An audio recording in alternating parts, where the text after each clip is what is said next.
2024 সালে জাতীয় নির্বাচনকে বেআইনি ঘোষণা করে বাতিল করতে হবে। 14 এবং 18 সালের নির্বাচন অবৈধ, কিন্তু এখন শুধু 24 বাতিলই যথেষ্ট। এবং পলিটিক্যাল থিওরির একাডেমিক ব্যাখ্যায় হাসিনাকে ফ্যাসিস্ট হিসেবে সংজ্ঞায়িত করতে হবে। এই কাজ কঠিন না, কারণ হাসিনার চরিত্রে ফ্যাসিবাদের সমস্ত বৈশিষ্ট্য জলজল করতেছে। একটা বানাইতে হবে না, একটা বাড়াইতে হবে না, জাতিসংঘের রিপোর্ট আছে।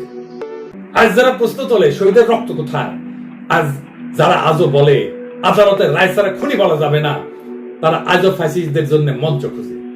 তাদের জবাব খুব সোজা, শহীদের রক্ত আমাদের পায়ের নিচে, খুনের গন্ধ বাতাসে, বিপ্লবের আগুন এখনো গল গল করে ফুটতেছে।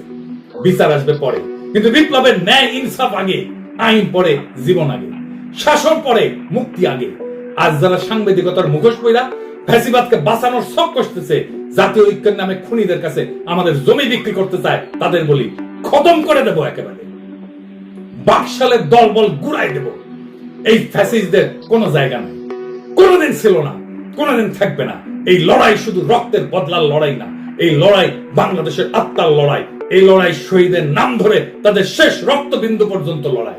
আজ যারা পুলিশ হত্যার বুলিয়া ওড়ায়, যারা এই বিপ্লবের রক্তপাতের মাঝে দখলদার বাহিনীর কান্না কাঁদে, তাদের বলি পুলিশ খুনের মামলা চাইলে আগে স্বীকার করো হাসিনা ছিল দখলদার, হাসিনার বাহিনী ছিল মাফিয়া, এরা ছিল জনগণের শত্রু।